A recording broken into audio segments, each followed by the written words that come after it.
tarde. Sejam bem-vindos e bem-vindas ao último dia do primeiro colóquio de Arte, Mídia e Educação, Contatos em Tempos de Distanciamento.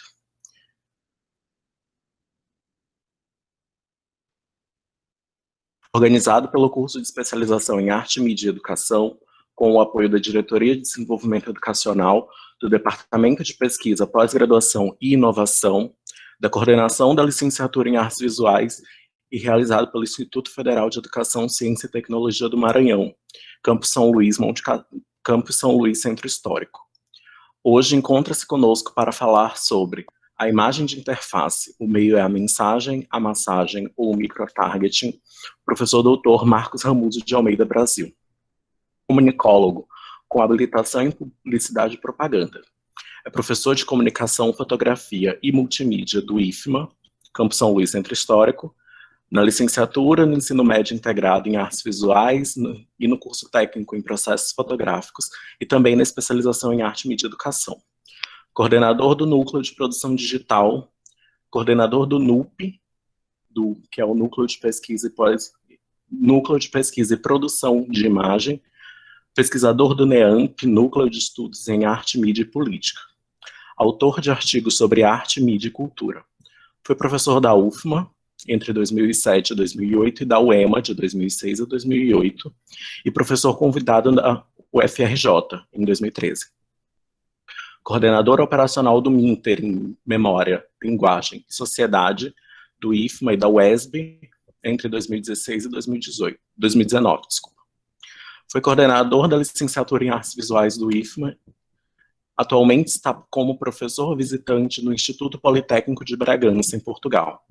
É professor do Programa de Mestrado Profissional em Artes, o Prof.Artes, da UFMA e da UDESC, e do Programa de Mestrado Profissional em Educação Profissional e Tecnológica, da Rede Federal de Educação Tecnológica.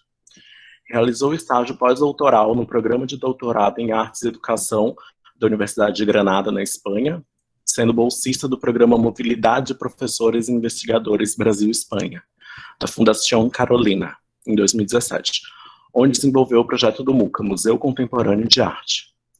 Estágios de pós-doutorado em Comunicação e Cultura pela ECO-UFRJ, na linha Tecnologias da Comunicação e Estéticas em Ciências Sociais, na Universidade de Manizales, com estágio de pesquisa no Instituto Gino Germani, da Universidade de Buenos Aires. Doutor em Ciências Sociais, bolsista pela FAPEMA, na PUC São Paulo, sob orientação do professor doutor Miguel Chaya, membro da diretoria das Bienais de São Paulo de 2010 e 2012. Vice-presidente do MASP e curador do Instituto Tomi Otaki. Mestre em Comunicação pela Universidade Paulista, bolsista da FAPEMA em 2005, ganhou os prêmios de melhor tese de doutorado da Untox, Prêmio Rômulo de Almeida e da FAPEMA, na área de Ciências Humanas e Sociais, ambos em 2012. Tem experiência na área de artes visuais, comunicação e música, com ênfase em antropologia da imagem, tecnologias da comunicação e estéticas, cultura midiática, imagem, música e grupos sociais, atuando principalmente nos seguintes temas: antropologia da imagem, sociologia da arte, cinema, comunicação, música popular, cultura popular, fotografia, vídeo, cultura midiática e sociologia da cultura. Realizou o longa Maranhão 669, Jogos de Poder, em 2014, e os curtas ficcionais Carnavalha, 2016, e Meus 20 Melhores Amigos, 2012, além dos documentários Natureza Fala, de 2016, e o Reggae no Caribe Brasileiro, 2011, e as videoartes Massa Estanque, 2014, e Plano de Gerenciamento Estratégico dos Recursos Ambientais do Patrimônio Natural da cidade de São Luís, 2017. Publicou os livros O Reggae no Caribe Brasileiro, pela editora Pitomba, em 2014, e Reggae Funk Tecnobrega, Fragmentos Cintilantes e Ressonâncias Culturais do Atlântico Negro e do Caribe no Brasil, pela EduUFMA, 2014. Organizou os livros A Imagem na Idade Mídia, Mediações na Imagem e o Popular Contemporâneo, pela EduUFMA, 2010, e Visualidades, Comunicação, Arte e Cultura nos anos 10, pela EduUFMA, 2014. E também História, Política e Imagem Dialética, pela EdIFMA, 2017, e Maranhão 669, e A Potência das Imagens, EdIFMA, 2017, e De Luz e Sombra, pela EdIFMA, 2020. Seja bem-vindo, professor Ramuso. Obrigado, obrigado, Josi, obrigado a todos da turma pela apresentação, né? Eu já não estou mais como professor visitante do Instituto Politécnico de Bragança, eu não atualizei o Lattes, desculpa. Vocês me escutam bem, gente? Eu seguro aqui o microfone, fica melhor. Sim, professor, estamos ouvindo. Então, vou atualizar. Mas agora eu já estou de volta ao Instituto Federal do Maranhão, passei no Instituto Politécnico de Bragança esse primeiro semestre de 2020. E, primeiramente, quero parabenizar a organização do evento, todos os alunos, o Diego Lobato, um trabalho excepcional dos professores, dos alunos, da especialização como um todo, né, que tem como essa sigla AME, Arte, Mídia e Educação, é uma metáfora muito bonita também. E dar os parabéns à professora Luciene, que hoje aniversaria, né, encerramento da disciplina, da especialização. Acho que esse é um momento muito importante de confraternização. Vocês viram que já faz tempo que eu já estou nessa de pesquisa e da aula, mas é a primeira vez que eu sou convidado a encerrar um evento, assim, com uma fala e tal. Então, bem lisonjeado, honrado e nervoso também, né? Para fazer essa fala sobre umas leituras muito recentes que eu tenho feito sobre mídia, sobre a relação da arte com a mídia, e sobre a relação da imagem, sobretudo, com o poder ou a política, né? Ou a forma ideológica que o discurso toma para alcançar determinados objetivos. Então, partindo desse princípio, a fala de hoje, que se chama a imagem de interface, ela tenta, de alguma forma, costurar essas leituras, um esforço que eu espero que seja coletivo aqui, né? Entre nós no debate, por isso que eu não quero me delongar muito na fala, para que nós possamos pensar um pouco esse momento de agora, tendo em conta essas imagens que nos atravessam e que nos atravessaram, atravessaram nossos ancestrais e atravessam nossos inconscientes, nossos subconscientes, nossa memória coletiva e várias outras categorias e noções que são caras para pensar a imagem, para pensar deslocamentos e a instabilidade das imagens hoje em dia. Então, e o subtítulo, acho que já pode colocar a apresentação, Jussi? Eu puxo por aqui. Quem é que vai fazer essa exposição das imagens? Como o senhor preferir, professor. Tá. Eu vou tentar aqui, se não der certo, a gente tenta por outro Certinho. meio.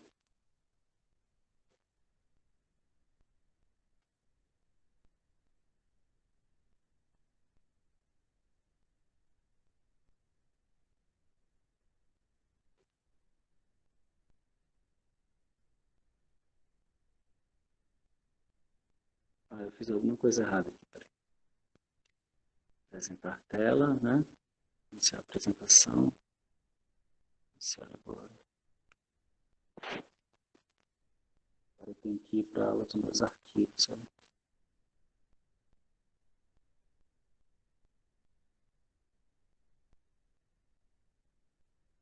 Vocês me veem ou veem minha tela? Não vemos mais a tela. Antes víamos, mas sumiu. Ah, tá. É porque eu estou no tablet. Você pode fazer essa gestão das imagens aí? Eu vou só apresentando mesmo, acho que seria melhor. Tem como fazer isso? Posso, professor, um segundo. Tá, obrigado. Eu acho que facilita a nossa vida aqui. Então, esse subtítulo da fala de hoje, né, o meio é a massagem ou microtargeting, ele versa um pouco sobre essa dimensão da imagem, né? Sobretudo da imagem de interface, que a gente vai tentar pensar um pouco sobre ela hoje. E essa ideia da mensagem, né? Ou seja, qual a importância do suporte dentro da dimensão das trocas comunicacionais e sobretudo, dessa relação entre informação e comunicação, que vai ser um pouco o final da fala de hoje, né? Pensando um pouco as formas contemporâneas de controle e de atuação também. A ideia da massagem, né, que está lá no livro do McLuhan, foi a impressão errada da capa do livro, e ele acabou deixando esse termo massagem. É muito importante pensar como que as imagens discurso delas, eles podem trabalhar diretamente na psique humana, né? Então, esse termo massagem é muito interessante. E o microtarget, que é esse termo super atual, né? As pessoas falam hoje em dia, está nesse contexto aí de uma matematização cognitiva, né, das emoções e das pulsões humanas. A gente vai tentar vicejar um pouco ao final dessa fala. Tá? Então, pode passar a primeira imagem, Joci, por favor. Então, a primeira imagem, ela é justamente do retábulo, é o retábulo da Capela-Mor da Arquidiocese de Viseu, que hoje em dia está presente no Museu Nacional Grão Vasco, na cidade de Viseu. E é um retábulo de 8 imagens que mostra aí a Paixão de Cristo, né, toda a trajetória e tal. E aí eu convido vocês a olharem essa imagem desse retábulo, que foi feito entre 1501 e 1506, e pensar neles como uma proto-imagem de interface, né? Ou seja, aquilo que a gente pode pensar do ponto de vista da visualidade, né? Do que seria uma imagem de interface. E aí, justamente pensando nessa parte de baixo, essa imagem central abaixo, onde tem São Pedro em cima e mais 3 cenas embaixo, a gente pode perceber muito bem, quase como que um stream hoje no StreamYard, por exemplo. Então, como isso já está colocado essa narrativa, né? Essa ideia de uma imagem que se relaciona com a outra e que gera uma narrativa, já está presente. Né? Eu baseio muito essa apresentação de hoje numa leitura de um historiador, que ele também é teórico da comunicação, que ele é um catalão chamado Josep Domènech Català. Ele escreveu esse livro aqui, lá em Marketing Interface. Então, a partir daí ele vai pensar algumas coisas. E nesse livro ele alude essa ideia do retábulo como se que fosse uma proto-imagem daquilo que seria, daquilo que é propriamente a imagem de interface hoje em dia. E o interessante nessa imagem de 1506, se vocês olharem essa imagem à direita aí, é a primeira representação de um indígena brasileiro na arte europeia, ainda no começo do século XVI. Né? É um retábulo de 1501 a 1506. Esse indígena brasileiro, né, que o pessoal só conhecia pelo relato de cartas, nunca tinha visto. Ele tem uma vestimenta meio árabe, ele representa aí também o rei Baltazar, dos 3 reis magos.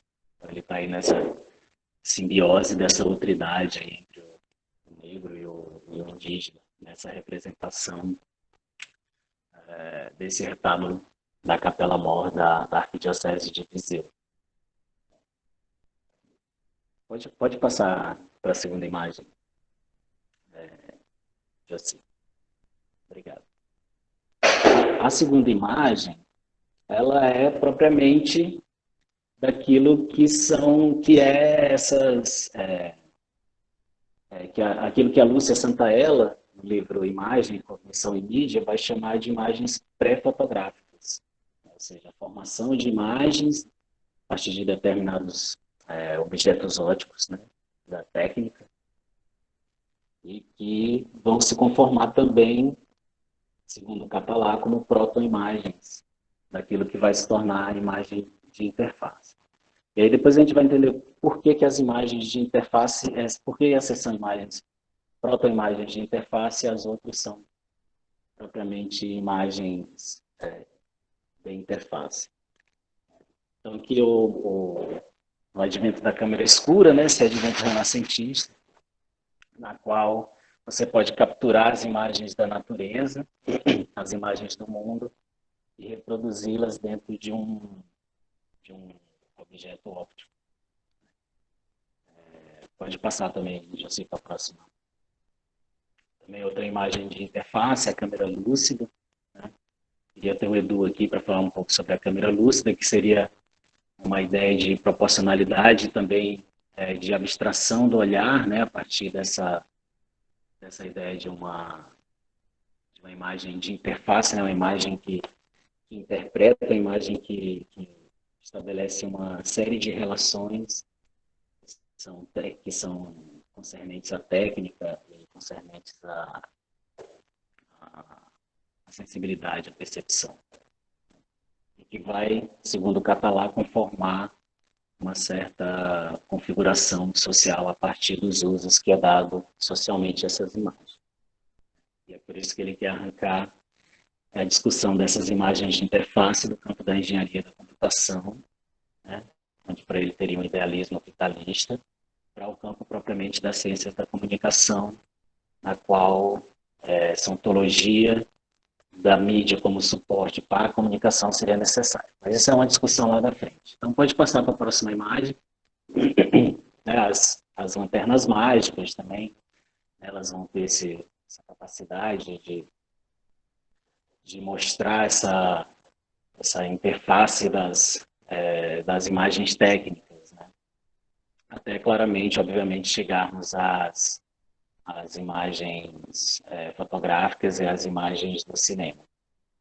Então, ele vai traçando esse caminho, essa certa ontologia daquilo que se tornaria a imagem da interface no mundo informacional. Então, se a gente puder pensar pode deixar aí já no Willy Flusser, se a gente puder pensar essa passagem da lanterna mágica, que era utilizada para dar aula de medicina para o nosso data show hoje, né? A gente pode traçar um paralelo bem interessante. E aí eu trago uma outra leitura para essa relação com as imagens, essa relação que o homem estabelece com as imagens, que são leituras de dois textos que são curtos, do Willy Flusser, que é um tcheco que veio morar no Brasil durante muito tempo, escreveu uma grande quantidade de textos sobre a teoria das mídias, né, a teoria da imagem, a teoria das imagens técnicas, escreveu um livro super importante sobre a filosofia da fotografia, a filosofia da caixa preta, na qual existem dimensões daquele texto que são completamente recuperáveis, adaptando a ideia da caixa preta da fotografia para a caixa preta do computador. Seria plausível de traçarmos linhas aí de aproximação. Então, pode passar. Então, o Willy Flusser, ele morre em 1991, né? Desgraçadamente, a primeira vez que ele volta, ele está dando uma palestra em Bochum, na Alemanha. Pela primeira vez ele está voltando para Praga, a cidade onde ele saiu em 1957, isso em 1991, e no caminho para Praga, ele morre no acidente de carro antes de chegar em Praga, né, 1991. Mas deixa um legado enorme, inclusive a obra dele está aqui no Brasil sob os auspícios do professor Noval Baitello, da PUC, que é um grande estudioso do Flusser, da teoria dos alemães, da teoria da imagem dos alemães.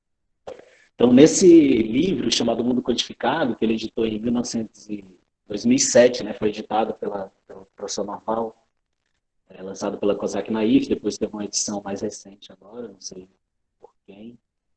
E ele trabalha em um dos textos essa noção da abstração humana, né, o universo da abstração do homem ao longo da civilização. Então, ele fala que existem 3 processos de abstração que estão diretamente conectados com o mundo da imagem, porque esse mundo da imagem é o mundo da imaginação e é o mundo da observação, que no primeiro nível, a ideia da linguagem, né? O desenvolvimento da linguagem, do paleolítico até o neolítico, onde a gente pode encontrar, por exemplo, essas marcas das mãos a partir dos contornos, né? Eu preferi pegar essas imagens das mãos, mais do que a dos bisões ou dos animais desenhados ou das cenas mais perfeitas, porque é justamente essa percepção, segundo inclusive o próprio Flusser no texto, essa percepção dessa abstração da mão e do poder da mão que vai gerar esse segundo salto qualitativo para o o homem, que é, pode passar, José, que é a ideia da técnica, né? Então, da técnica da idade da pedra até a idade do cobre, do bronze, chegando à idade do ferro, seria essa segunda parte evolutiva que faria, juntamente com a linguagem, que nós chegássemos a um terceiro nível possível na evolução humana, na codificação do mundo pelo homem, que é a cultura. Pode passar, Jacir. E aí, não à toa, eu escolhi essa imagem, essa coisa sugestiva do Prometeu roubando fogo, né? Que, de alguma forma, remete também a essa imagem da ciência, né? Ou seja, a partir do momento que o homem domina o fogo, que Prometeu regala aos humanos, é, exatamente nesse momento onde o homem ele começa a controlar a natureza a partir da técnica congeminada na linguagem e gera a cultura, e aí se reveste de utilizar a mitologia grega como objeto de apresentação desse exemplo também é sintomático para mostrar que a partir da linguagem, da técnica propriamente da linguagem, a gente pode gerar cultura como a mitologia, que é a primeira forma de conhecimento, digamos, mais ou menos sistematizado, que nós vamos ter aí do ponto de vista que já é narrativa e que já é também ciência e que já é ética em alguma de protodimensão, digamos assim. Então, pode passar, Jaci. Está muito rápido, gente, muito lento, posso continuar, tá bom? O que é que vocês estão sentindo? Tá ótimo, professor. As pessoas no chat estão dizendo que tá bom.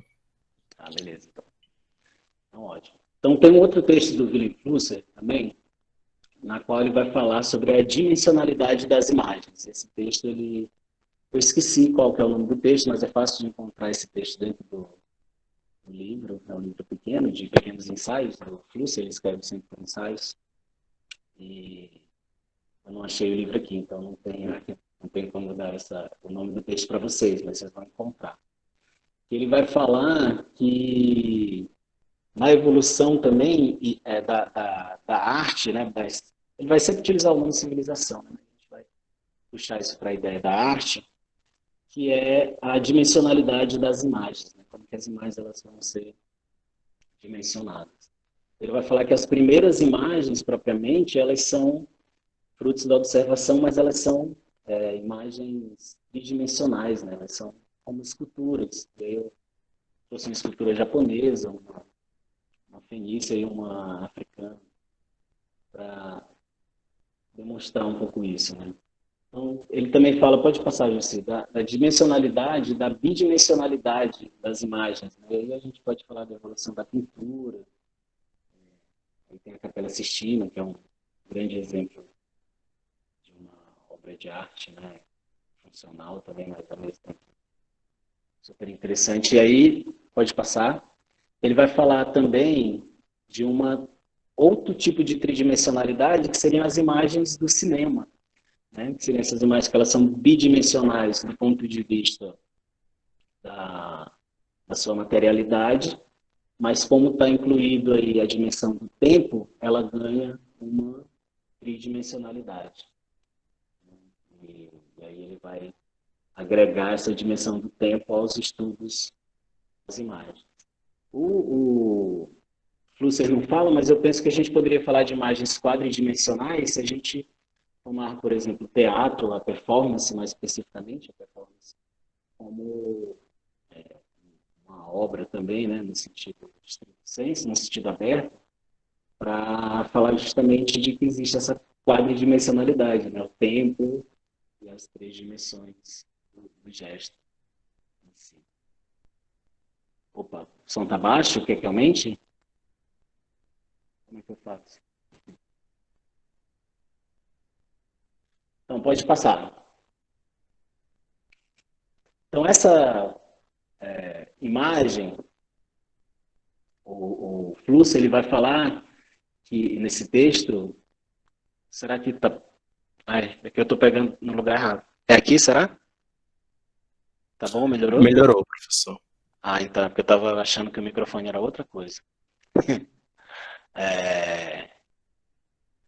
Então, ele vai falar dessa dimensionalidade das imagens no universo das imagens técnicas, das imagens nulidimensionais, ou nas imagens zero-dimensionais. E aí eu trago a imagem do bebê Kish, que é uma imagem de 1957, estou pegando aqui minha colinha, minha dália, que é a primeira imagem digital feita no mundo ainda em 1957, com a imagem de 176 por 176 pixels, que seria aquilo que a gente poderia chamar de um proto-scanner, ainda aí em 1957, pelo cientista do Escritório Nacional de Normas, Russell Kirsch, que inclusive era a única pessoa nos Estados Unidos que tinha um único computador que fazia programação de imagem. Vocês imaginam o tamanho desse computador. Então, a partir das imagens nulidimensionais, ou seja, a partir daquilo que o Flusser, na filosofia da caixa preta, chamaria da programação do programa, né, começa a se intensificar essa relação daquilo que seria a interface, mas que já estaria completamente colocada, por exemplo, nas imagens do cinema, mais acentuadamente nas imagens da televisão e tudo mais. Então, é justamente essa relação entre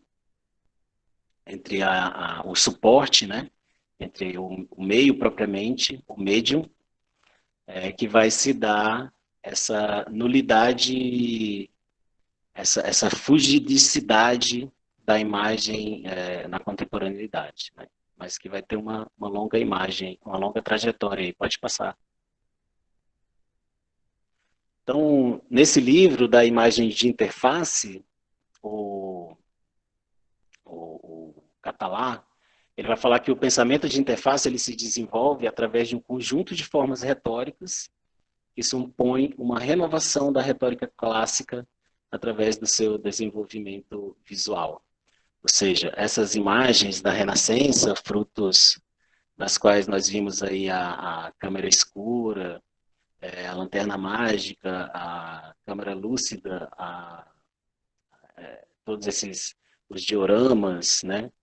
Até a gente chegar na fotografia e no cinema, na TV e mais recentemente nas imagens infográficas de computador, seria justamente essas formas retóricas que a imagem tomou a partir de uma renovação dessa retórica, dessa renovação dessa retórica clássica, a partir de um mundo permeado por imagens, né? Vamos pensar essas imagens cristianas, por exemplo, né? Lá dos retábulos do século XVI.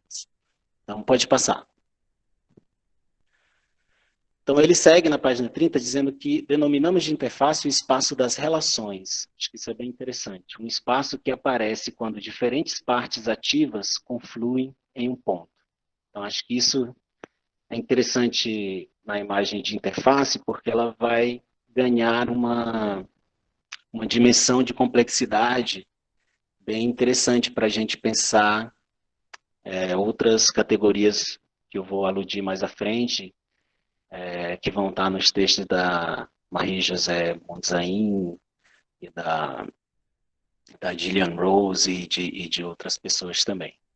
Tá? Então, pensar essa interface como esse espaço que diferentes partes ativas confluem em um ponto específico, explodindo de significado. Então, pode passar. Então, uma maneira de pensar a relação com o conhecimento e com a realidade, a imagem interface, né?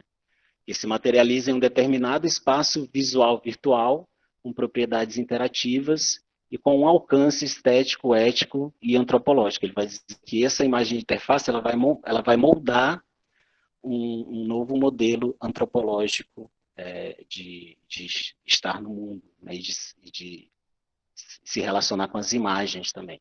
Veja que o texto é de 2011, mas que prenuncia algo que hoje, em meio à pandemia, parece muito presente, muito consolidado, né? Então, por isso que eu acho que essas leituras elas são interessantes. E como essas pessoas eles têm, né, essa capacidade de antever o que vem. Né? Por isso que é bom pensar sobre as coisas. Então, pode passar. Então, não tem como a gente não voltar em McLuhan. No meio é a massagem, o famoso livro do meio é a massagem. Eu acho que eu tenho ele por aqui em algum lugar. Não está aqui. Que é o livro que ele escreve com Quentin Fiore e que, segundo o meu amigo Reuben da Cunha Rocha, é um livro essencial para quem trabalha com arte e mídia, com linguagem, pensar essas coisas. Né? Ele vai falar que os circuitos elétricos, as mídias, alterando o ambiente, invocam em nós relações únicas de percepção sensorial. E que a extensão de qualquer dos sentidos altera a maneira como percebemos o mundo. Quando essas relações mudam, os homens mudam. Então, a gente pensar um pouco como que nós estamos sendo afetados por essa mudança na ordem das coisas e como essa imagem aqui pela qual nós estamos nos relacionando exatamente agora altera a nossa forma de estar juntos, de estar no mundo, de se relacionar com a política, de se relacionar com o outro, que é um pouco as questões que eu vou lidar ao final dessa fala. Pode passar.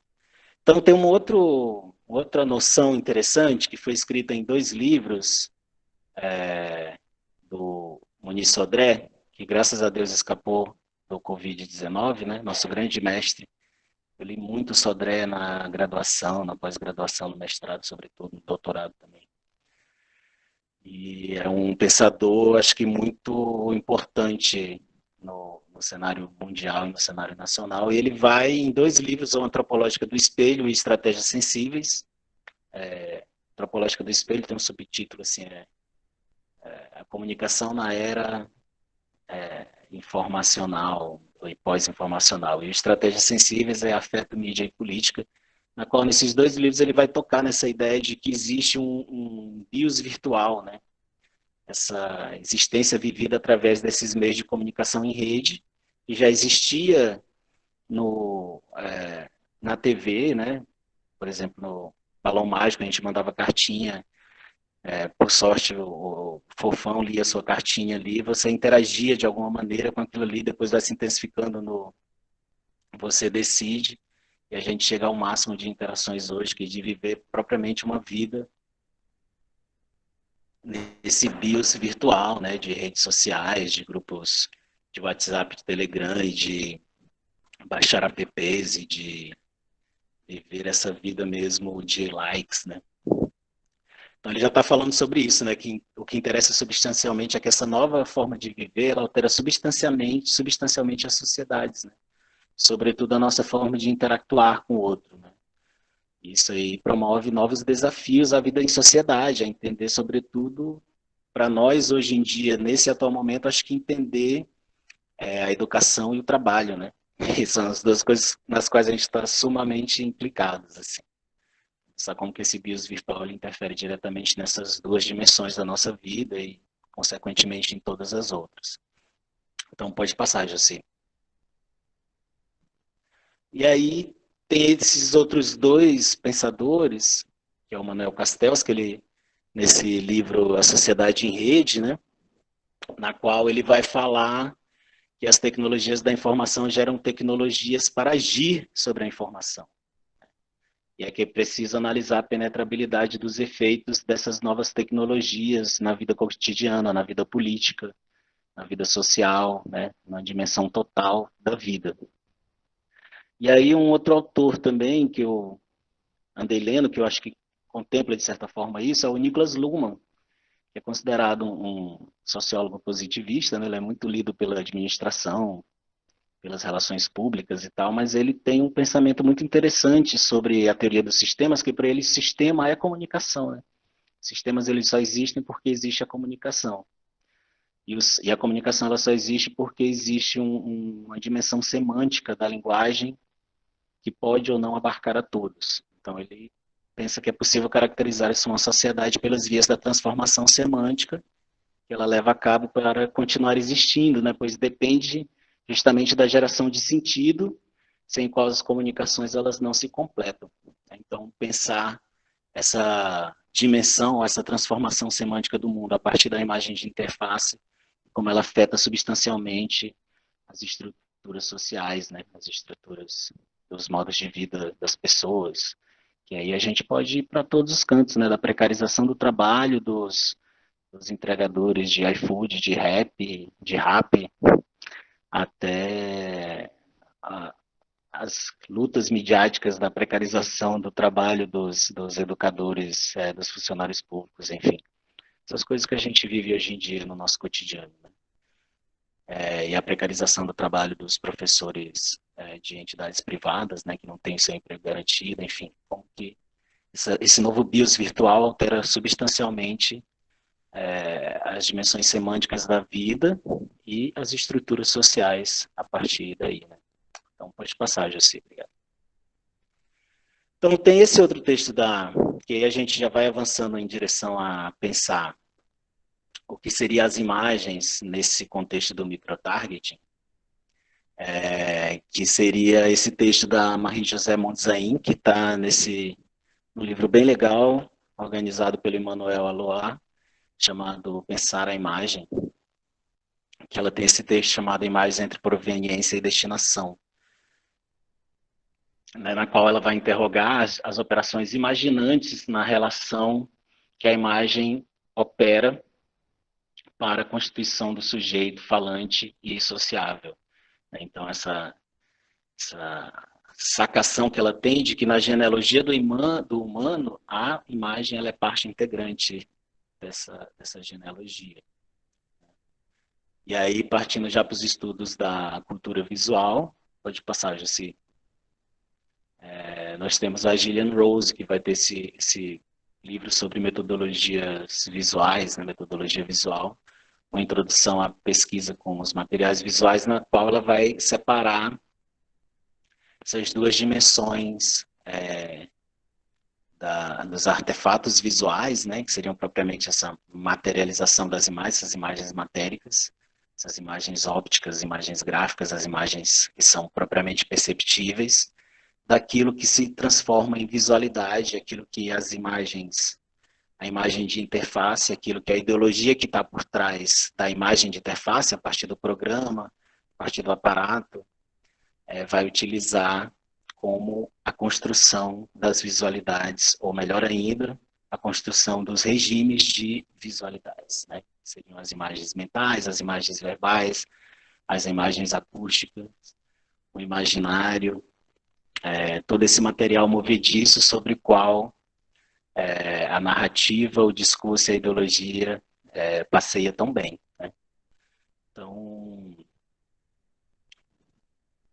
a Gillian Rose vai falar que para entender, para dispor de uma metodologia visual que dê conta dessa materialidade, dessa imaterialidade, né, ou seja, dos artefatos visuais e das visualidades em si, necessário entender um pouco o contexto da produção dessas imagens, né, quem, quando, para quem e por quê, o contexto da própria imagem, né, seus significados visuais, aquilo que ela foi, a proveniência dela, digamos assim, e o contexto da recepção, né, os estudos de audiência, como ela é interpretada, como é que ela é usada, como que ela pode, inclusive na dimensão warburgiana, gerar outras sobrevivências que vão reforçar significados ou mudar, cambiar de significados.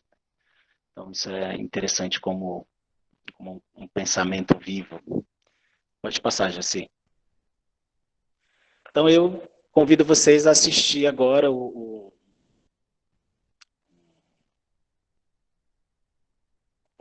trailer desse filme, Privacidade Hackeada. Não sei quem já viu esse filme, que é justamente onde nós entramos no tema da imagem e da utilização dos dados. Né? Então, podia passar o trailer, por favor?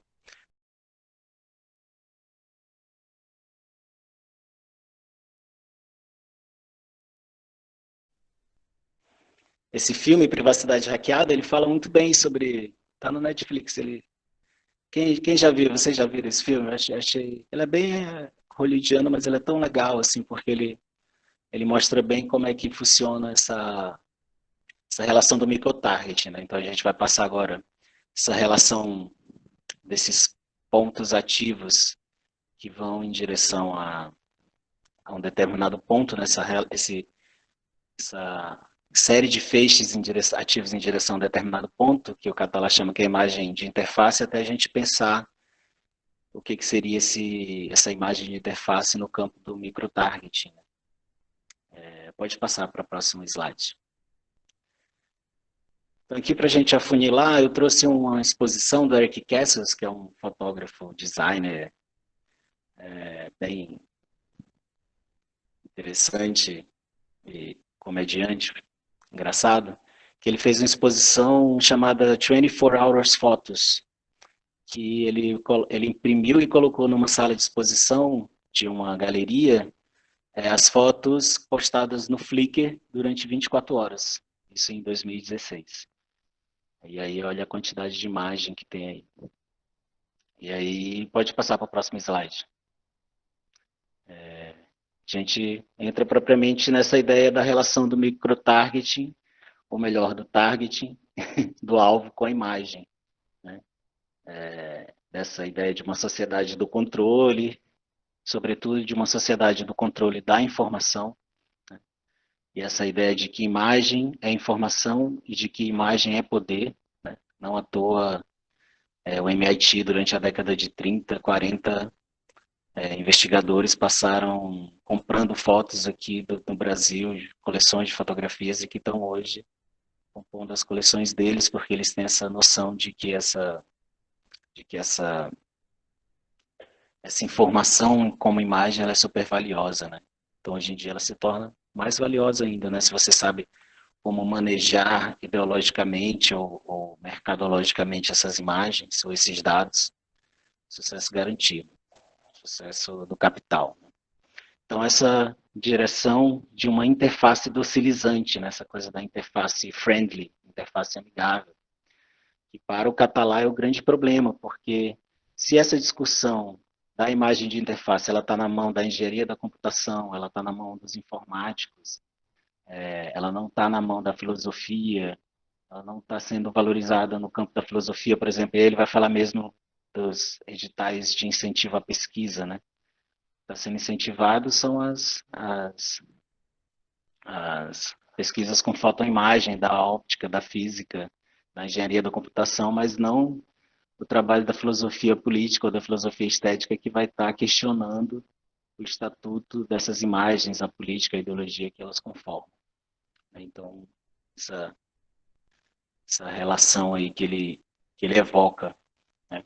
E aí eu trago essa imagem do Bertillon, que vai compor o primeiro modo de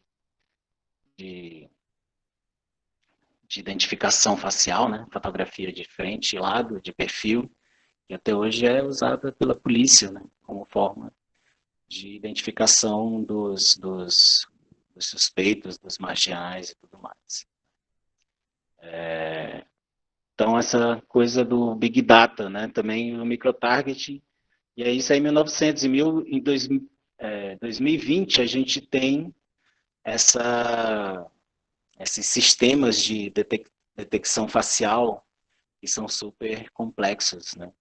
Como o sistema de detecção facial chinês, que identifica toda a população chinesa, dá o número da pessoa, dá exatamente a identificação, onde que ela mora, e foi inclusive usado na pandemia para identificar, a partir da geolocalização dos celulares das pessoas nas ruas, os contagiados, quem que estava perto dele, aí chegava uma mensagem informando a quem estava perto de um contagiado, dizendo, cuidado, você esteve perto de uma pessoa contagiada. Então, imagina o nível de controle dessas sociedades, como China, como Coreia do Sul, e que nós estamos indo na mesma direção, né? Todas essas nossas imagens aqui, elas são públicas e privadas em determinados sentidos, já que toda vez que a gente clica para acessar um app, para utilizar um dispositivo ou uma plataforma, a gente clica ali no accept, no cookies, e está sempre concordando com as políticas de privacidade desses lugares, desses espaços e tudo mais. Então, inclusive, o governo brasileiro estava em contato com o governo chinês para comprar essa tecnologia de detecção facial. Aí também tem as fazendas de celular, né, que foram utilizadas por essa estratégia do microtarget. O que é o microtarget? Ele faz, a partir dos rastros que as pessoas deixam na rede, um mapeamento do perfil, da personalidade da pessoa e começa a jogar ideologicamente com essa personalidade, né? Por isso que a gente vai poder falar aí de uma micropolítica, né? Pode passar. Então, essas são as fazendas celulares da qual a família Bolsonaro e o governo Trump utilizaram para, para conseguir alavancar as fake news e tudo mais, né? A conseguir uma dimensão bem forte aí nas mídias e tudo mais. Esse microtarget também ele está nas coisas mais dóceis, né? Por exemplo, como o Pokémon Go, que você está dando toda a autorização para ficar fazendo um rastreamento para Google o tempo inteiro das regiões, né, das áreas que você tem que fazer esse rastreamento. E aí, não à toa aqui em São Luís, a área onde saía mais Pokémons era ali na fonte da Mãe d'Água, né, que fica bem perto dos Palácios dos Leões, mantendo a própria população, os brincantes, os jogadores, fazendo esse permanente estado de vigília das portas do Palácio do Leão, né? A partir dessa plataforma, desse meio tão dócil que é o Pokémon Go. Então, pode passar. Então, na arte, a gente vai encontrar algumas formas de, de táticas de resistência, de táticas de liberdade ante a isso, né? A gente vai ter o trabalho do Adam Harvey, né, que é um designer, que ele vai inventar uma maquiagem anti-detecção facial. Né? Então, um tipo de pintura facial que vai dificultar a identificação facial pelos sistemas matemáticos infográficos de detecção. Pode passar. Ele também vai inventar a bolsa anti-paparazzi, né, que é um dispositivo, o cara está com uma bolsa que na verdade ela é um flash, e aí à medida que alguém tenta fotografar o artista, né, o fotografável, no caso, essa bolsa ela vai identificar que tem uma frequência de flash ali e vai devolver esse flash na mesma frequência de forma que a pessoa não vai ser exposta ou fotografada. Então, são algumas formas das tentativas, né? E aí, como pensando nessa passagem aí, né, dessa sociedade neoliberal para uma sociedade libertarianista, como a gente tem hoje, né?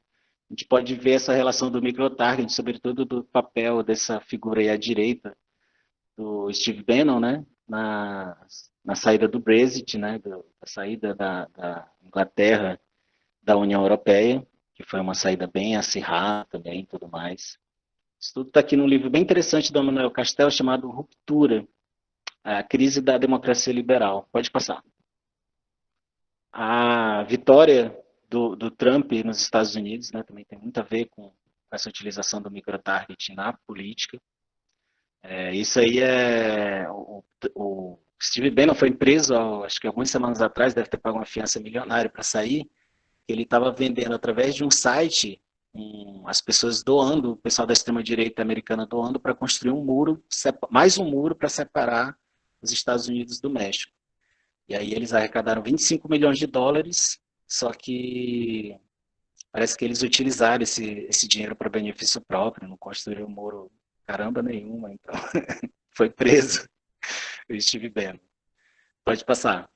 E aí, não é demais a gente lembrar que o Bannon também estava, né, de certa forma, aí, estrategicamente guiando os nossos atuais líderes, né, a partir dessas estratégias de fazenda de celular, de utilização de dados de Facebook, utilização de dados de cartão de crédito, utilização de todo e qualquer tipo de rastro que nós possamos deixar a partir dos nossos hábitos de consumo, dos nossos hábitos diletantes, ou seja, está tudo realmente vigiado.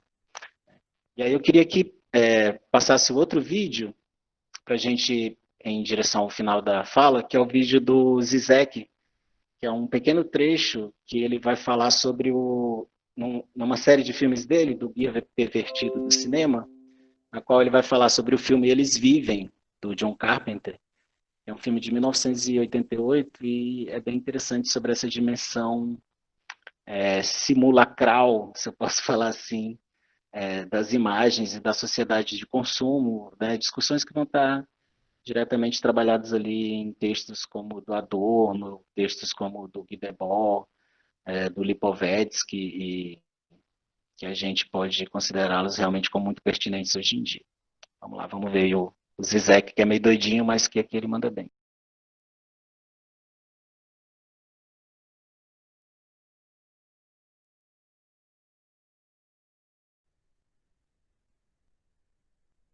E aí, só para pensar um pouco nessa imagem, né? Essa imagem de interface, a gente pode pensar nessas duas dimensões da imagem, síntese e imagem simulacro. Né? Imagem simulacro, imagem síntese de memes e fake news, que ao mesmo tempo podem ter uma sacada, uma dimensão crítica muito interessante, também pode instaurar novas camadas de, de versões e de discursos que podem ser manipuladores aí, né? Então a gente pode falar assim de uma pós-história hoje em dia na qual essa pós-história é puxada assim pelas fake news, pela noção de pós-verdade, pela instabilidade das imagens, ao mesmo tempo como esse campo de disputa, né, entre esses campos de forças tão polarizados, políticos, né, étnicos, de gênero, tão marcados assim, de capitalismo versus socialismo, o pessoal chama de comunismo e tal. E aí que a gente pode estar falando assim hoje de um capitalismo cognitivo, né? Quer dizer, ele sempre foi cognitivo, mas hoje em dia ele ganha os ares a partir dessa separação do coletivo, da coletividade, a partir desses processos de extrema individuação, individualização. E a partir também das estratégias sensíveis, né, desse BIOS virtual, a gente pode sim falar de um capitalismo cognitivo que chega, por exemplo, num Jornal Nacional da Vida e fala que o funcionalismo público ele pega 14% do PIB nacional, então não tem como investir em saúde, que só tem 6%. E aí ele propõe demitir funcionários públicos para investir em saúde. Mas sim, mas quem é que vai trabalhar na saúde se não tem funcionários para trabalhar na saúde? Então tem esse capitalismo cognitivo, ele trabalha nesse campo do discurso, onde a narrativa ela ganhou a realidade, né? A imagem ela ganhou propriamente a dimensão histórica das coisas. Talvez porque a imagem ela se dê na totalidade do tempo e o texto ele se dê na linearidade, na totalidade do espaço, e o texto ele se dê na linearidade do tempo, né? Então, talvez dê tempo de pensar sobre alguma coisa. E a imagem, ela, como ela vem rapidamente, ela... E a gente pode falar hoje de uma psicopolítica também. Inclusive, tem um professor da UFRJ que trabalha com essa categorização de uma teoria da psicopolítica, na qual ele vai falar que não existe forma da gente falar das relações de poder hoje sem falar de uma certa psicologia das relações ideológicas, né? E aí eu acho que o que deixa marcado como traço assim essa metáfora da guerra, né? Que vem desde a fotografia, o lance do shot, que também agora na pandemia veio com essa coisa, né? Essa verdadeira guerra contra a pandemia. Então, essa metáfora da guerra e que ao mesmo tempo remete na contemporaneidade a uma ideia de uma guerra híbrida mesmo. Uma guerra híbrida entre humanidade e meritocracia, competitividade. Acho que pode passar para outro slide já.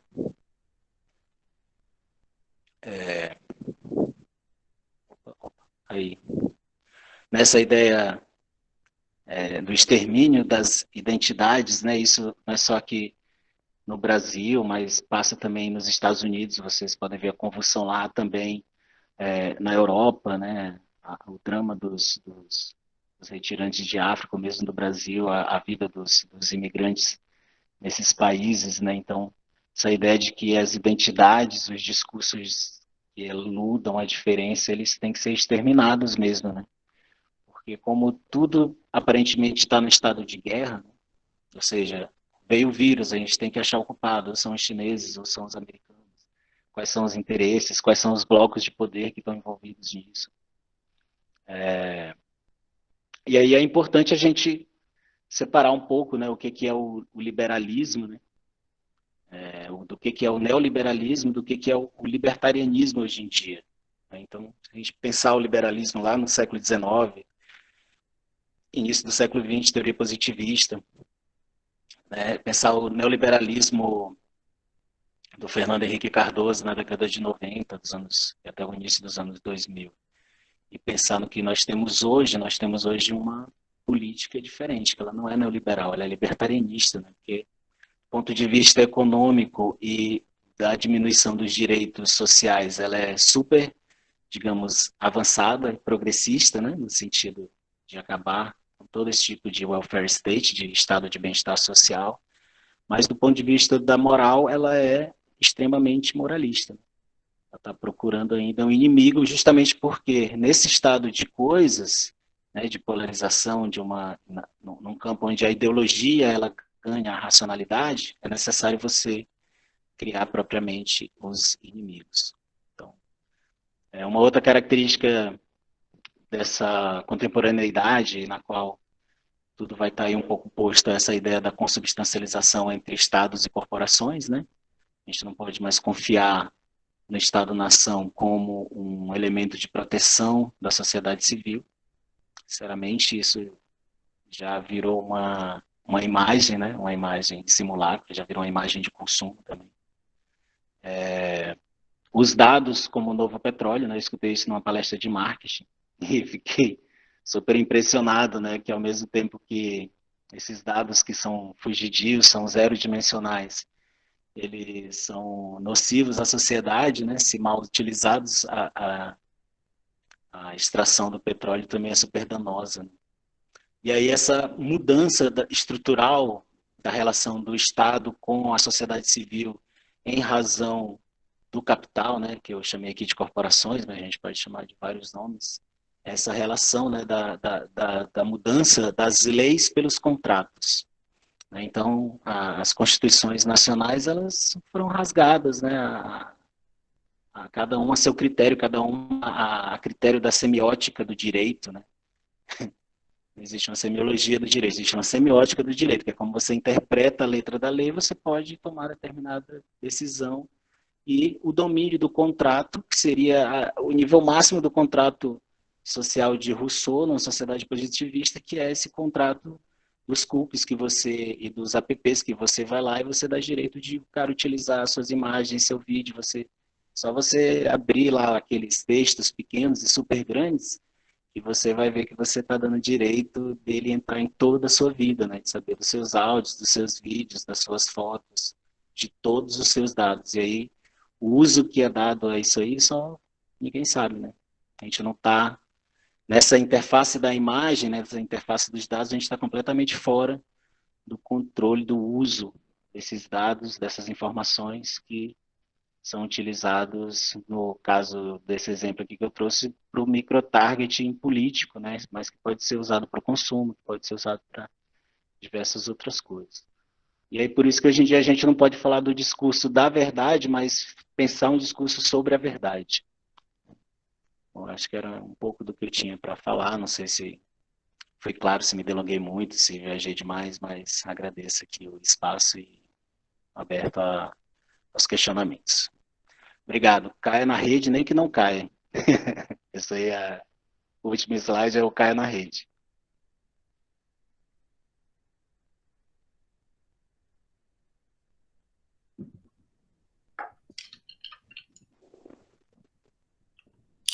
Obrigado, professor Ramuso, pela sua fala, sempre muito interessante a sua discussão. Temos algumas perguntas no chat, mas eu vou começar com uma minha, que é, já que eu sou o moderador, qual é a sua opinião sobre essa discussão que tem crescido, de que a gente não está vivendo uma crise apenas política, social, mas também uma crise estética, sob esse viés das imagens e das funções que as imagens vêm cumprindo nessa sociedade que a gente vive? Eu acho que tem como houve como há, né, uma extrema estetização da vida, e essa imagem de interface é uma imagem virtual, se a gente quiser falar assim, essa cyber-vida, você pode estetizar os mínimos gestos, né, do seu acordar, que está sendo intensificado pelo trabalho do autorretrato nas selfies, né, e pela diversa apresentação da vida cotidiana, como nós estamos fazendo aqui agora, cada um apresentando um pedacinho das suas casas, através dessas imagens. Então, toda a dimensão da vida, ela perde, ela ganha uma dimensão estética. E aí a grande questão é que a estética, o uso da estética para as coisas, não sendo como uma disciplina do estudo da arte, né, pensando na estética nessa dimensão do uso que é dado a ela, a gente pode aludir àquilo que o Benjamin fala, né, que ela pode ser utilizada tanto para a estetização da política, quanto para a politização da arte. Então, pensando nessas duas direções, eu acho que essas imagens de interface, elas têm essa dupla potência, essa ambivalência, né, de responder a essa ideologização estética de símbolos, de imagens, de coisas que podem trazer histórias que já eram para ter sido mortas, mas que existem, mas que mantêm uma pervivência, que mantêm uma sobrevivência, sobretudo quando a gente pensa na memória coletiva nacional, né? Ou seja, a própria condição de uma não memória das coisas permite que determinadas estéticas elas possam ser refugadas e reeditadas e ainda se colar como se elas fossem boas ou salvadoras, messiânicas em algum sentido. E aí se sustenta muito rapidamente, né? Só você ver a experiência da extrema-direita hoje em dia no Brasil, nos Estados Unidos, é que é muito difícil você conseguir sustentar um discurso que seja tão só narrativa, né? Então, por isso que e aí, para ser narrativa, ele tem que ser estetizado, ele tem que ter um código simbólico que dê conta dele, né? E aí, essa extrema codificação, o pessoal saca, né? As pessoas sacam. Mas aí a gente retorna no vídeo do Zizek e vê, poxa, tem uma galera realmente que eles querem viver isso, né? Eles vivem esse sintoma. O Zizek está indo pela psicanálise. Eles preferem viver esse sintoma da repetição, dessa simbologia como lugar de proteção, lugar de reviver esse espaço de proteção, do que superar isso e ir em direção a uma sociedade melhor mesmo. Seria mais fácil. Eu vou começar a leitura das perguntas por uma pergunta que o Cláudio Marconcini fez aqui. Quero fazer uma pergunta. Como você se insere ou se reconhece nesse emaranhado de teorias e práticas cotidianas imagéticas? Arte-vida, artivismo. Comenta um pouco sobre essa atual situação de produção artística na qual o país se encontra, com um misto de ausência do Estado e práticas artísticas comunitárias, ação cultural, como um novo arranjo para uma política de cultura. Olha, eu não sei, Marconcini, realmente, eu não sei como que você reagiu a isso, mas eu fiquei um pouco pasmo, assim, né, no rumo dos acontecimentos.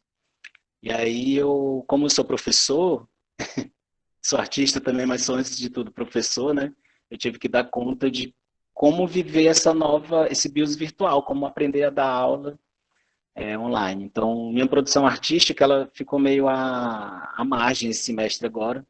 Eu fiquei treinando, fazendo um monte de curso para tentar dar conta dessa dimensão. Eu vejo com muita tristeza que, do ponto de vista das políticas culturais, não existe nenhum projeto e nem sequer uma intencionalidade, uma boa vontade mesmo, né? Porque, por exemplo, o pessoal lá do município devolveu, eu fiquei sabendo, não sei se se confirma, gostaria que vocês que são artistas, que estão na praxis aí, me digam que a Prefeitura de São Luís devolveu 7 milhões, que seria para as políticas da Lei Aldir Blanc, dizendo que não tem condição de gerir esse dinheiro, o que é um absurdo, tendo toda uma classe artística parada há mais de 6 meses e todas essas pessoas que trabalharam e trabalharam durante a pandemia ainda fazendo arte, e que nós sabemos que a arte como terapêutica, né, ela serviu demais nessa pandemia, ela salvou muita gente. Então, não tem como você não reconhecer o valor das artes, das linguagens, das terapêuticas nesse momento de agora. Ela foi mais importante do que a economia, né? Mas é como a gente estava falando, que a imagem simulacro ela consegue engolir, inclusive, essa dimensão do real das pessoas. Ou seja, é tão necessário uma meditação no YouTube, é tão necessário um filme para você assistir, é tão necessário uma peça de teatro, mesmo que seja online, mesmo que seja gravada, mas as pessoas teimam em colocar que aquilo é o supérfluo, né? Mas, na verdade, é o essencial. Então, eu não sei se eu respondi sua pergunta. Eu creio que sim. Se ele ainda tiver alguma dúvida, é só mandar que a gente lê. Agora eu tenho uma pergunta aqui da Inês Regina. Sabemos que a essência da técnica não é tecnológica, e sim artística, pois na antiguidade técnica, arte e tecnologia todas se integravam na ideia de tecne. Com a era moderna, há a divisão entre arte, ciência e tecnologia. No entanto, vejo que na contemporaneidade, com linhas artísticas como arte e mídia, percebo que há um retorno à tecne, noções mais holísticas entre arte, ciência e tecnologia. Qual a sua opinião a respeito? Pensa que estamos em direção a outras manifestações artísticas que caminham em direção a um retorno da tecne? Eu acho que não, como você mesmo falou, não existe uma separação, né, entre o que é tecne, entre o que é tecnologia e entre o que é arte nos antigos. E acho que hoje em dia volta um pouco essa noção, né? E aí me sinto muito feliz de estar aqui no Instituto Federal do Maranhão, onde é um instituto de educação, ciência e tecnologia, para discutir artes visuais. Então, discutir mídia, discutir educação. Então, acho que esses espaços, essas transdisciplinaridades é a condição essencial da pesquisa que vai levar a gente para um outro lugar, né? Para uma outra forma de pensar a arte, de pensar a interação, de pensar a crítica.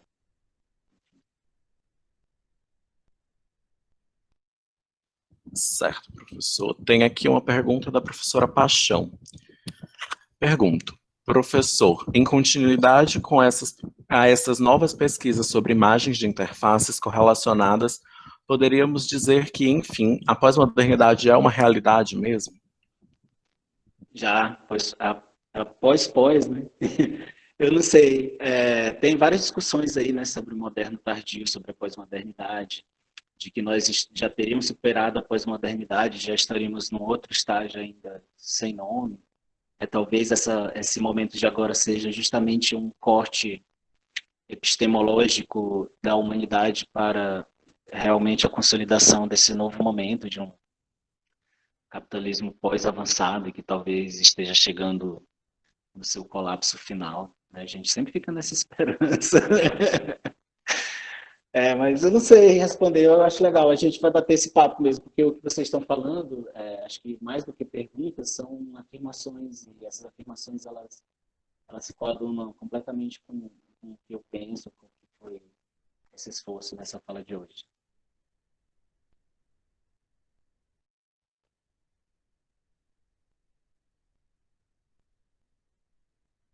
Não te escuto.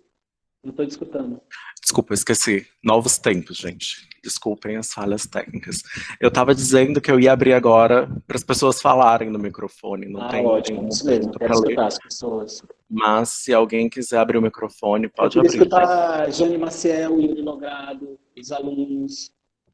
Estou vendo Marília abriu o microfone. A professora Alicia.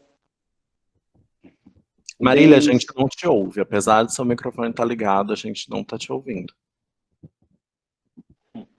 Se você puder digitar, eu leio. Mais alguém?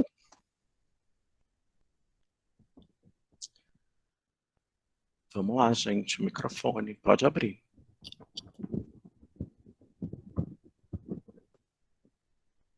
Obrigado, Nailson. Valeu. Tem uma pergunta aqui do Marconcini também. Linda Carter, no papel da Mulher Maravilha, povoou meu imaginário na infância.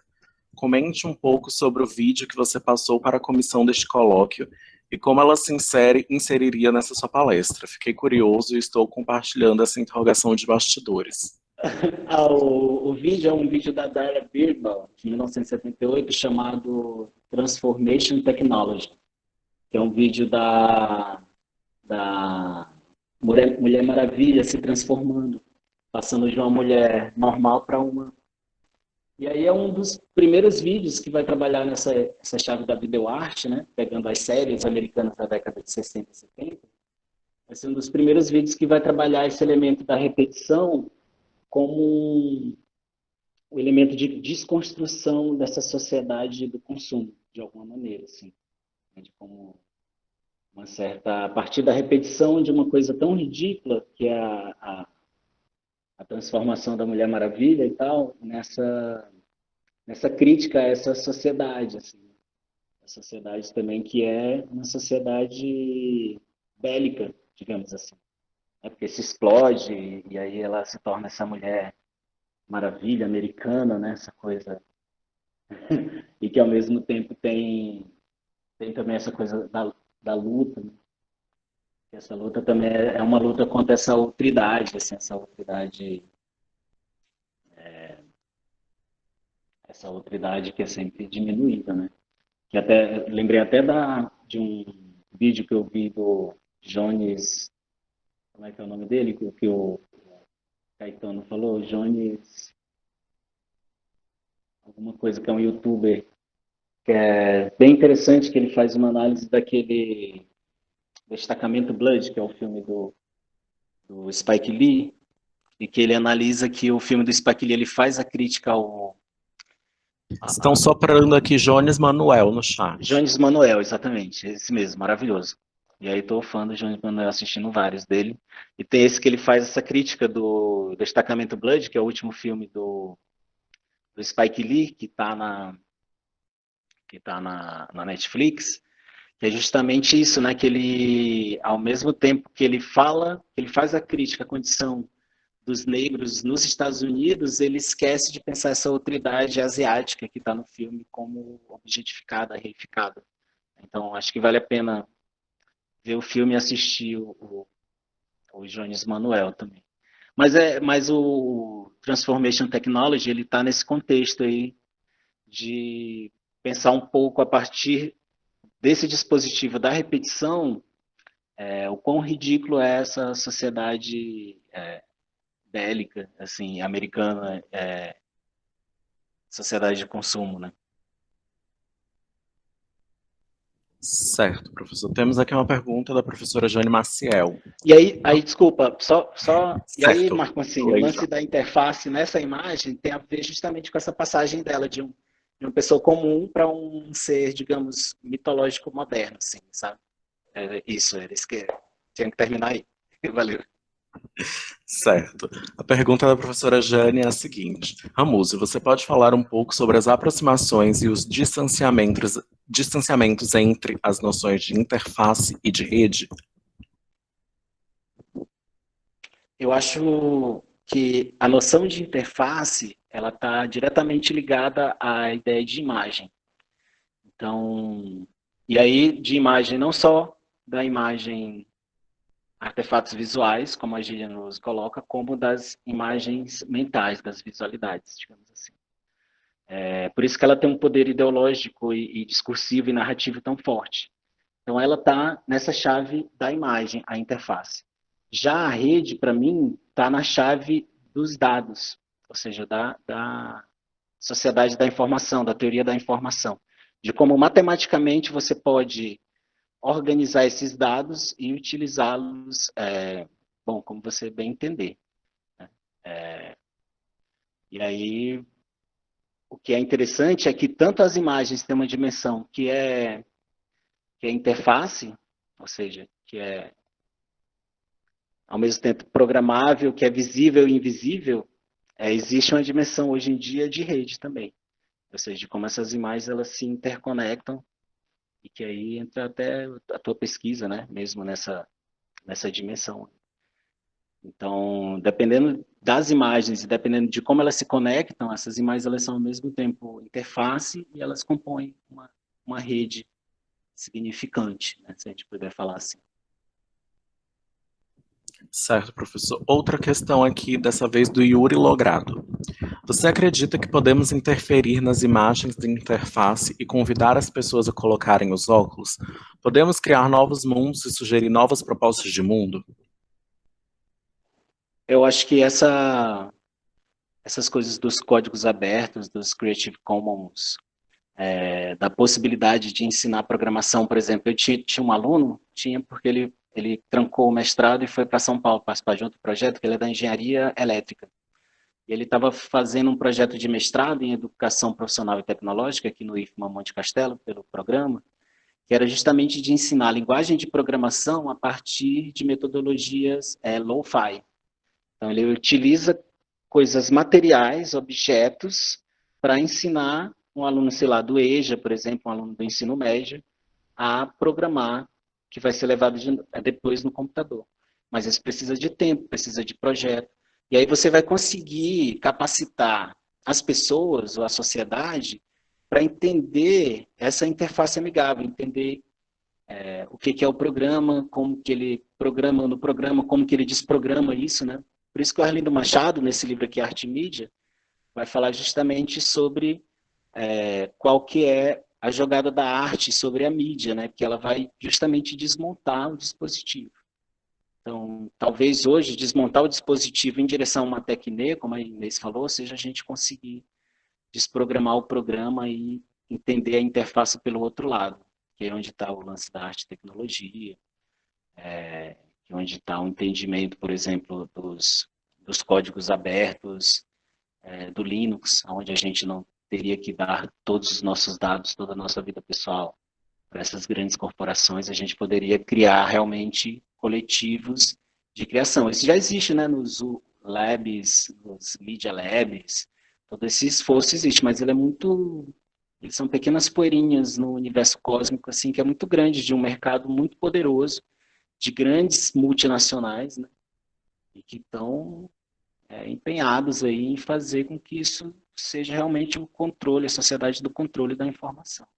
E aí, quando você vê o Bill Gates, que é o dono da Microsoft, sendo um dos grandes chairmans da Organização Mundial de Saúde, né, e tendo noção de que a pandemia multiplicou todo o uso que foi dado à internet, aos aparatos, aos apps, às lives, a tudo mais, e tendo em conta também que a internet ela não bugou com todo esse aumento, né? Eu vi um relatório do We Are Social de abril, no começo da pandemia, e que o uso da internet tinha aumentado de 30% a 35% no mundo.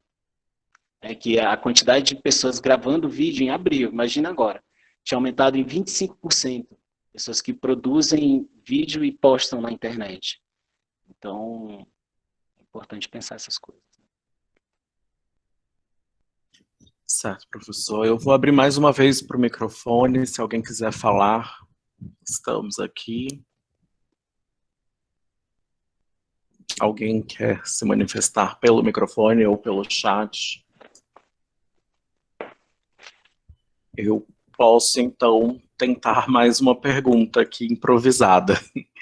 Falando, eu não sei o quanto o senhor acompanha essa discussão do projeto de lei das fake news, que foi uma grande discussão.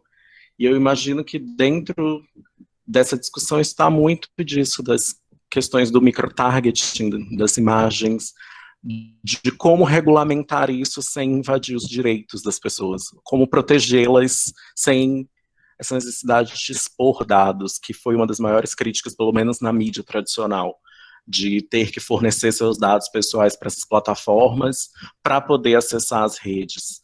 E eu queria ouvir um pouco o senhor sobre isso. Eu acho que essa é a grande discussão hoje em dia, né? Como eu falei, existe uma consubstancialização entre os estados e as corporações.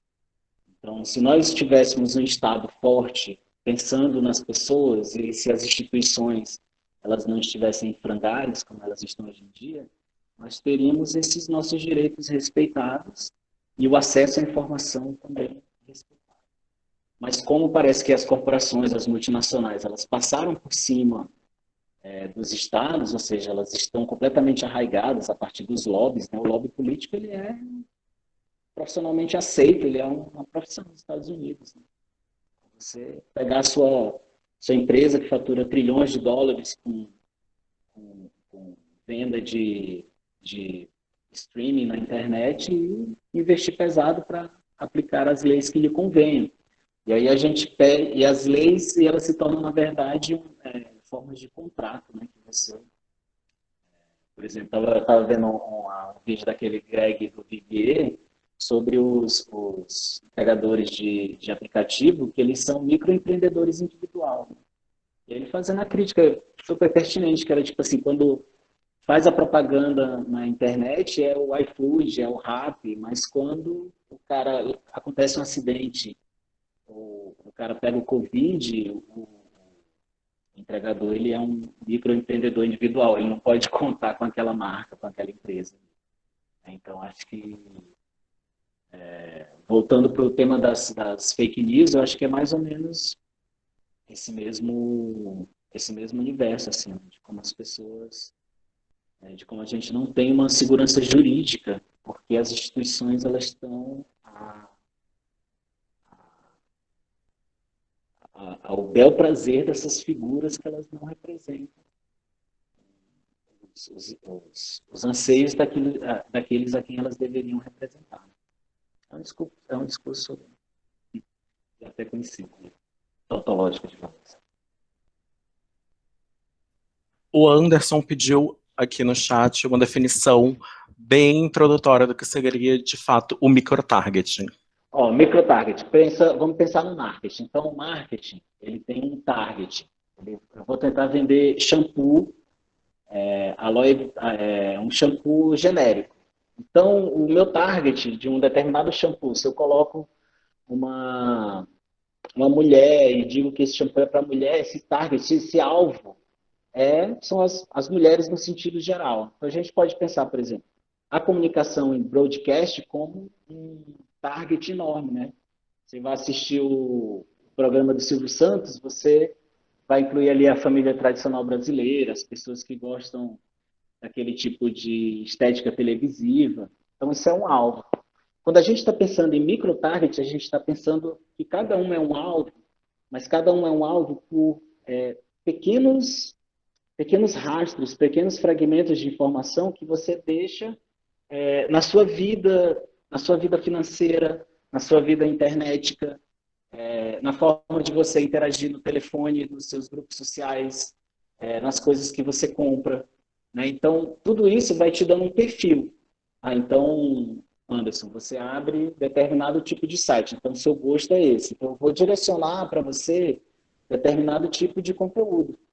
Então, você abre ali o Facebook e vai ter um conteúdo daquela marca que você, de repente, pesquisou anteriormente. Só que isso é a superfície mais visível desse microtarget. Existem relações muito mais, digamos, escusas e muito mais subreptícias de como esse microtarget pode ser utilizado que a gente não tem como fazer uma leitura precisa, mas que eles existem, né? Tendo em vista que toda vez que você clica em aceito os cookies, você está liberando todos os dados que tem no seu celular para essas empresas. E aí o uso que vai ser dado para esses dados, eles têm os usos que eles dizem que vão dar, mas a gente sabe que esses usos podem ser utilizados além, justamente porque foi julgado o Mark Zuckerberg, dono do Facebook, acusado de ter entregue informações ao Steve Bannon, aquele cara que eu mostrei na apresentação, e que ele nega. E foi um julgamento super fajuto, né? No Privacidade Hackeada, ele fala um pouco sobre isso. Então, o microtarget é isso, ou seja, todos nós somos um alvo. Todo material que eu baixo, ele diz algo sobre mim. Toda intervenção que eu faço na internet, por exemplo, essa fala aqui vai ficar gravada. Alguém pode querer um dia assistir e saber exatamente o que é que esse professor estava falando em 12 de setembro de 2020 para essa plateia de 70 pessoas aí.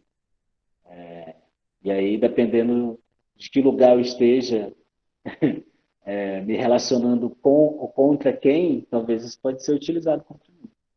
Uma vez eu estava descendo ali naquele ponto do Pokémon Go no Palácio dos Leões, e aí o meu irmão começou a escutar no celular dele o que eu estava conversando dentro do carro com a minha esposa, sendo que meu celular estava ali no console do carro, e a gente não estava nem escutando o celular.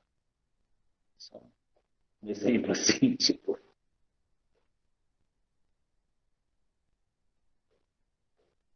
Eu tenho aqui a pergunta da Regiane Almeida. Seria então uma ditadura da informação? Porque a Google e a Microsoft já possuem todos os dados pessoais dos alunos e professores de escolas e universidades públicas. Sim, eles conseguem. O grande lance agora é ver como é que eles estão gestionando essas informações, né? A própria professora Alice é uma grande defensora da educação pública e crítica desses novos programas, né? Esse Instituto Milênio, essa escola nova que tem aí, né? O pessoal já vende toda a história pronta, né? Todo o projeto educativo pronto.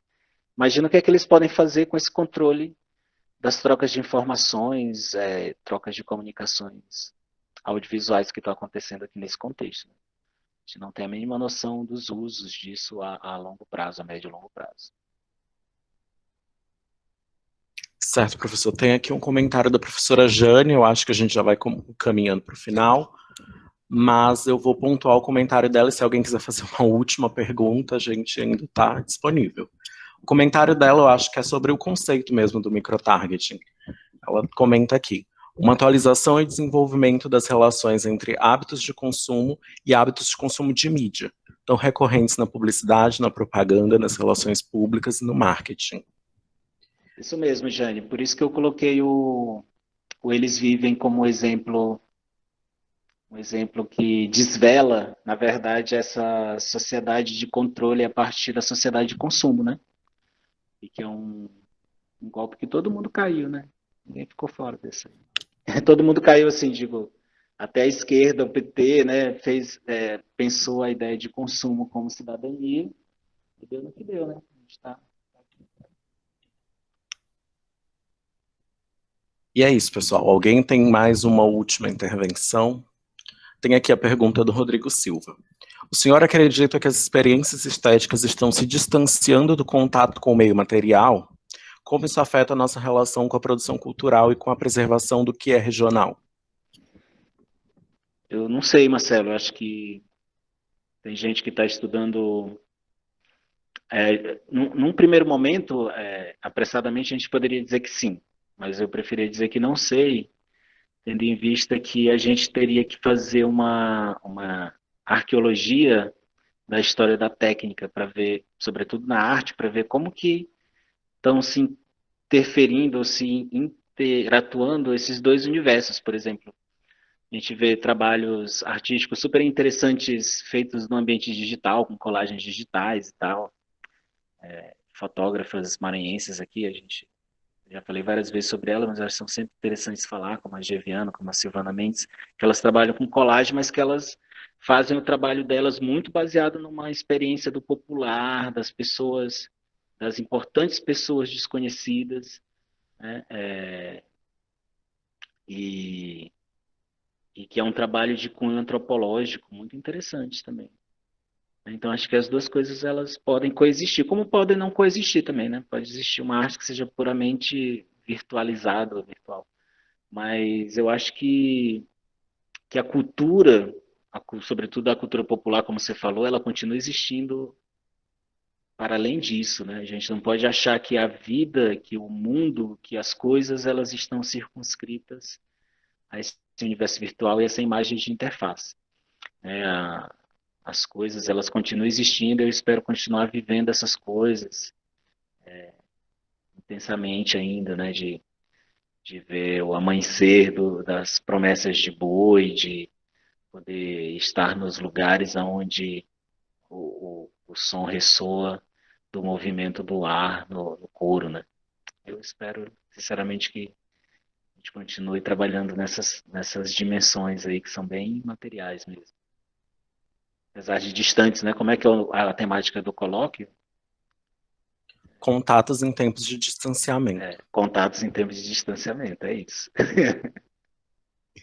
Eu tinha prometido que aquela seria a última fala, mas resgatei aqui do chat um comentário do professor Alice a partir do que o senhor tinha dito, e eu vou encerrar então com ela. Por isso, não estou autorizando a gravação das aulas. Temos ainda poucos direitos garantidos. Flexibilizá-los na relação da sala de aula fragiliza ainda mais o sujeito docente em um país cuja hegemonia política defende a anticiência. Perfeito. Isso mesmo.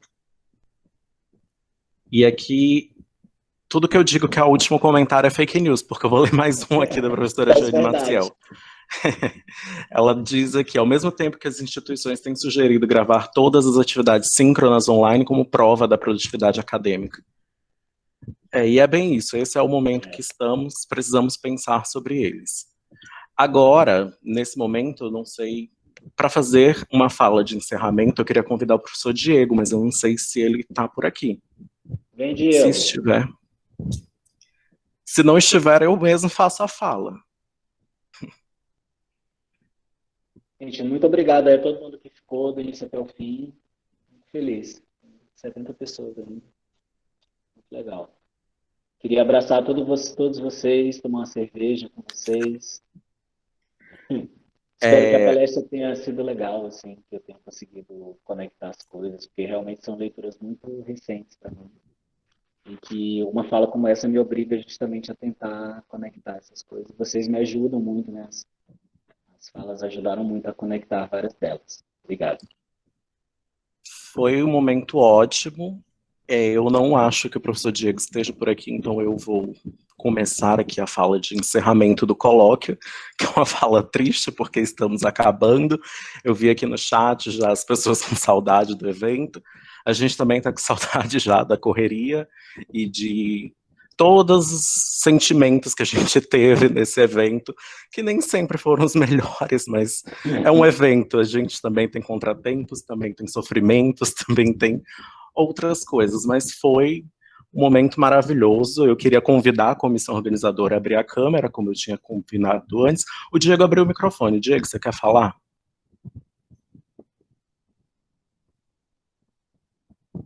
Eu acho que não abriu de fato, porque eu não ouço.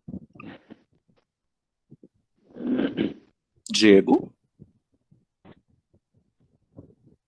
Deve ser algum problema de conexão.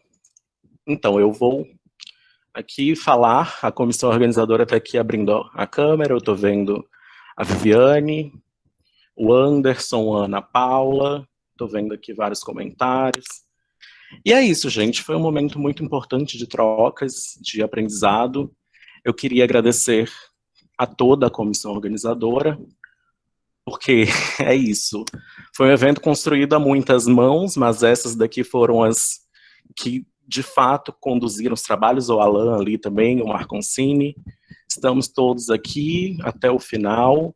Foi um mês de evento que foi um projeto muito grande para a gente e foi, como eu disse, teve seus altos e baixos, mas o resultado foi extremamente positivo. E estamos todos muito felizes. Felizes com a participação de todos vocês também, porque tivemos mais de 600 inscrições no evento, e foi importante também, a gente conseguiu palestras muito interessantes, o professor Ramúzio, a professora Luciana Loponte, da Universidade Federal do Rio Grande do Sul, a professora Maria Cristina Biasos, também lá da Federal do Rio Grande do Sul, o professor Pablo Sérvio, aqui da UFMA, e a professora... Faltou o nome dela aqui agora. Alguém para me lembrar? Professora Darli, isso mesmo. Darli Nusa.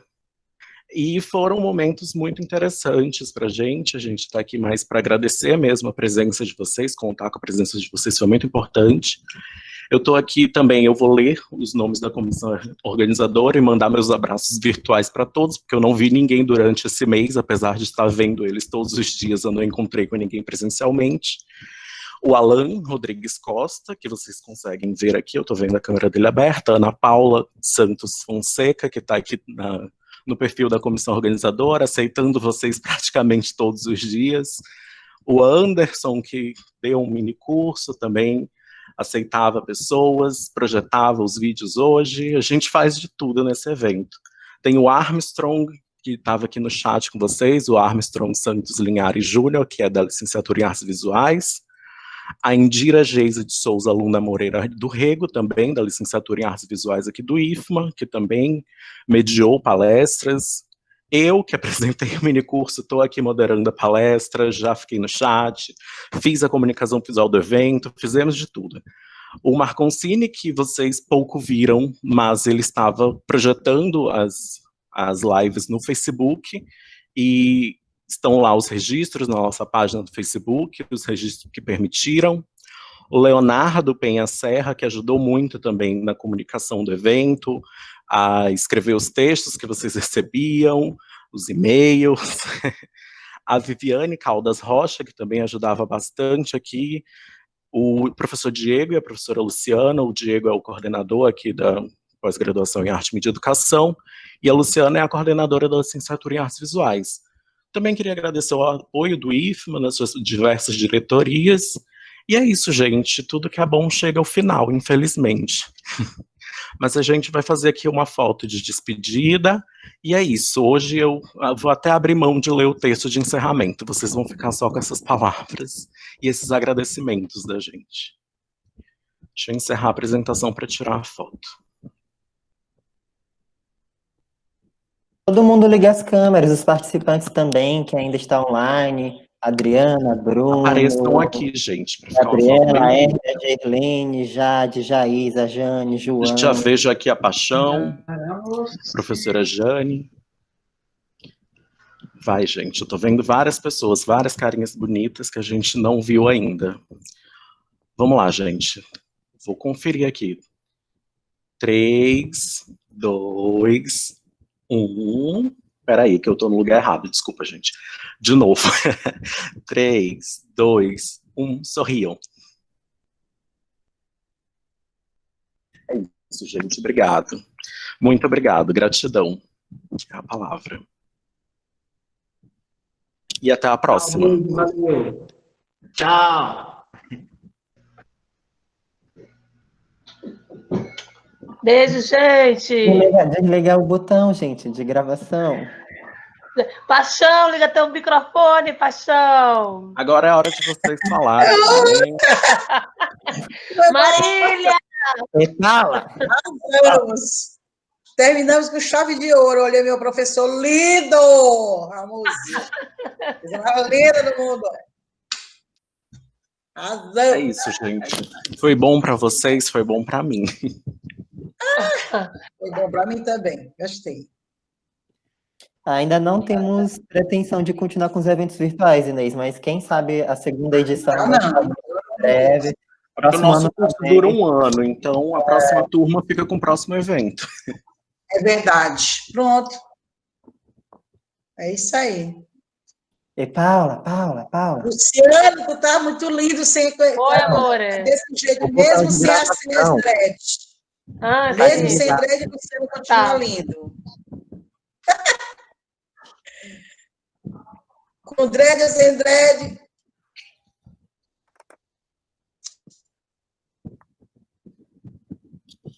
Ana Paula, tu ainda tá gravando. Estamos todos aparecendo, falando bobagem.